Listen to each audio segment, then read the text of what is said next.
Basically, like none of these people really do have powers as far as. But I was thinking mainly about the fact you can take their memories.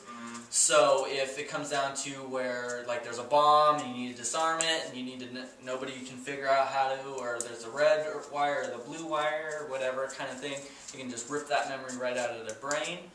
Or there's the whole thing of if you touch somebody, skin contact, it renders them unconscious. That means anybody, regardless of how powerful they are, whatever kind of threat, that's true. They're instantly taken out of the fight, and you have all their abilities.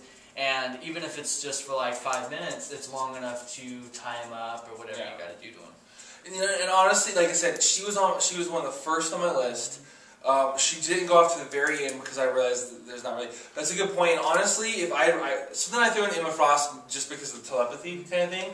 If I had thought about Emma Frost not being able to use her because she probably wouldn't. I don't know. She may or not. So if I thought, well, she's disqualified, well, it would have been her. It would have been Rogue, because the only reason I took Rogue out is that 1-2 punch of I don't like if I was fighting someone who was like extremely like the Juggernaut was one of them. I would have left her in. But I didn't feel like I needed to suck out anyone's powers because none of them were really like that powerful. And rather than sucking out their powers, I could just have Thor knock them out or something, you know.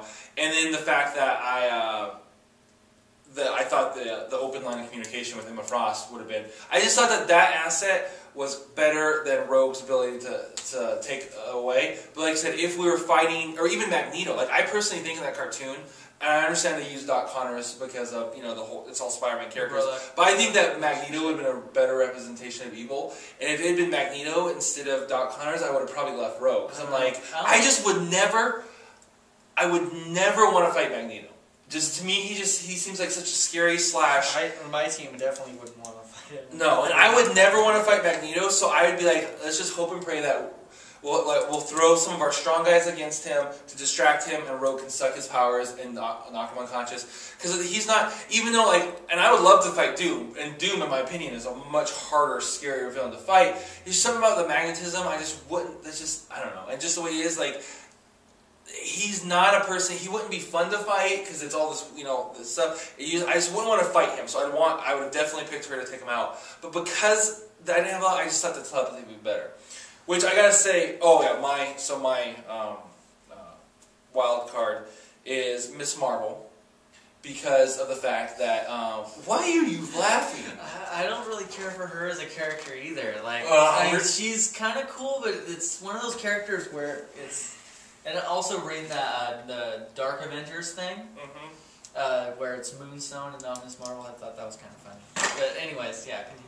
Well, I picked her. The main reason is because she would be a good lieutenant, which she served that function many times during the Secret War, not Secret Wars, during the Civil War.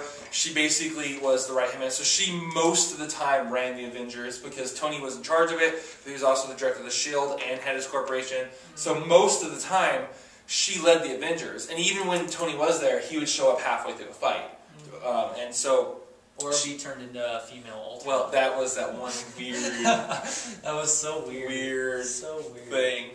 But yeah, so the whole idea is, like, she'd be a really good lieutenant. Plus, her powers are really versatile, too. She has Bishop's ability to absorb and shoot energy.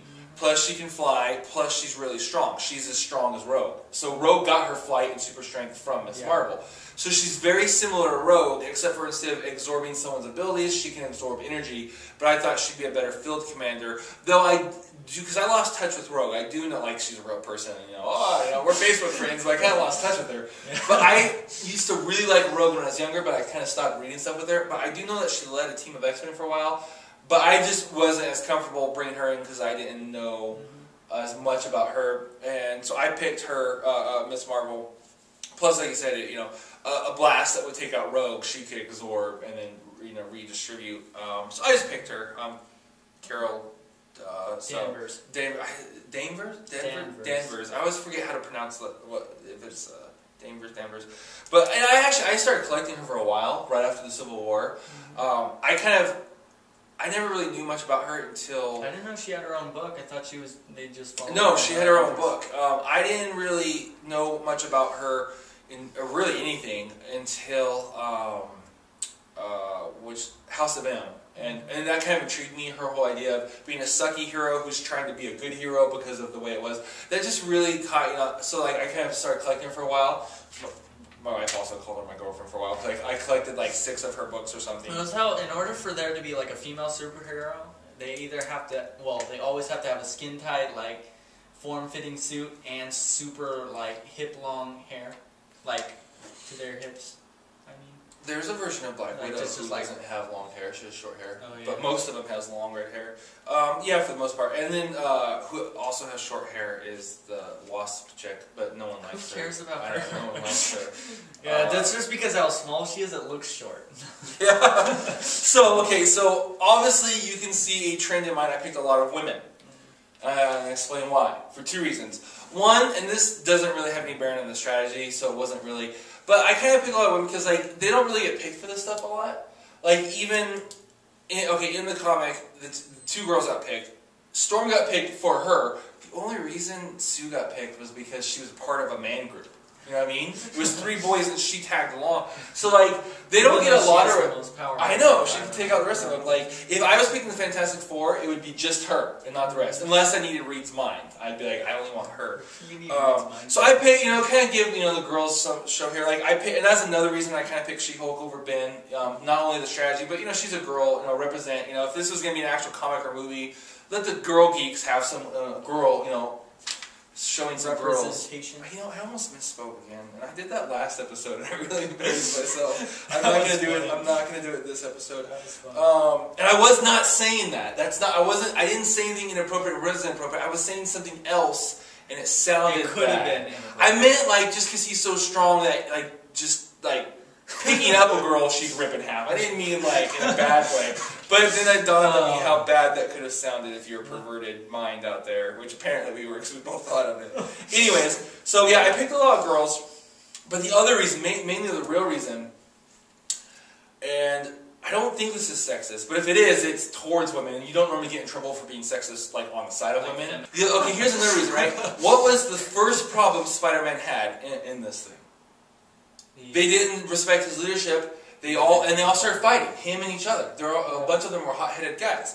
So here's my theory, and this is actually this is obviously based on factual. Women, for the most, not every single woman, and not every single man is. Yeah, but for the most part, women are less likely to jump into a fight like that. So if I summon all these characters together, these women. Probably not the She-Hulk. Well, even she's more. They're not going to be as likely to think and try to fight each other. Iron Man and the half of Fantastic Four trying to fight. And you notice the women in it that he did calm things down. And 2, they would be more likely to follow me, not being like if I was Captain America, anyone's going to follow me. But follow me not because women are more submissive and I'm being chauvinistic, because women some do, but for the most part, women don't have that whole that pride problem with men. So a lot of the main characters, they're not alpha male. Yeah, they don't have the alpha male. Well, I should lead. They're going to be like, okay, well, you were chosen to lead, so obviously we should follow you because you were put in that position of authority, even though we don't know who you are. So they wouldn't automatically challenge the authority. Like Ben. Ben obviously would. Ben would automatically, well, why are you in charge? Blah, blah, blah. Compared to She-Hulk, I replaced with him. She would be like, once it was explained, okay, well, obviously we're in this weird cosmic game. You've been put in a position of authority, so I'm going to go ahead and just, you know what I mean? I don't mean it's not bad. It's strategic. They would be much more likely to follow. And if they can do the same thing as the guy counterpart, you might as well. Why not pick if they're going to work out better?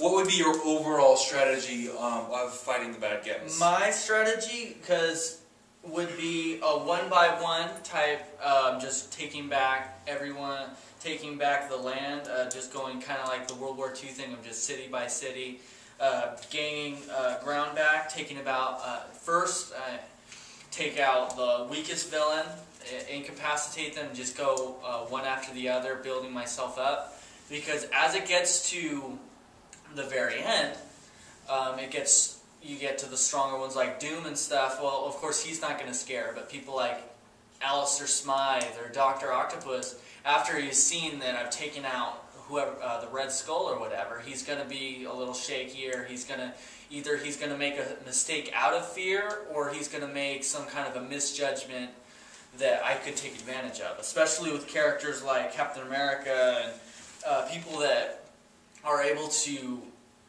take charge in the field. It would make it a lot easier for me, for us as a team, basically, to defeat them once we got like momentum on our side.